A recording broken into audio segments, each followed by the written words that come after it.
Office থেকে বের হলাম বাসার উদ্দেশ্যে। আমি যখন বের হলাম তখন ঝুম বৃষ্টি পড়ছে। আর আমি যখন বের হয়েছি তখন স্কুলেরও ছুটির সময়। ছোট, ছোট বাচ্চারা তার বাবা এবং মায়ের সাথে বাসায় ফিরছে। অনেক বাচ্চারা আবার নিজে, নিজে একা, একাই বৃষ্টিতে ভিজে, ভিজে বাসায় ফিরছে।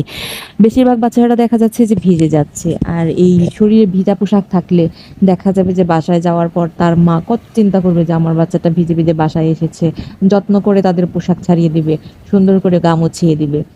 আর এগুলো দেখতে দেখতে আমার মনে পড়ে গেল মাইলস্টোনের সেই কষ্টের কথা, সেই বিমান দুর্ঘটনার কথা।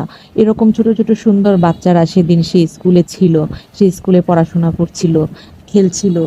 অনেকের পিতামাতা গেটের সামনে হয়তো এসে দাঁড়িয়েছিল তার প্রিয় সন্তানকে বাড়ি ফিরতে ফিরতে নিয়ে যাবে বলে, কিন্তু তার হয়ে উঠল না। এই বাচ্চাগুলো নিমিষেই এই লেলিহান শিখার বলিদান হয়ে আজকে এই কষ্টের কাহিনীর সৃষ্টি করলো। একটি বিমান, কিছু প্রাণ, কে জানতো সেটাই হবে শেষ যাত্রা।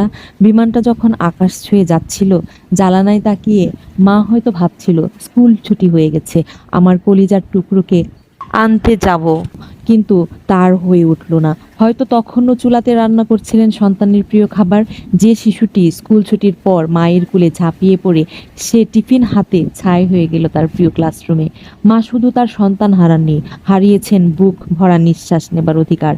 চলুন এমন একটা দেশ গড়ি যেখানে দল নয়, মত নয়, এই শিশুগুলোর বাঁচার অধিকার থাকবে সবার আগে।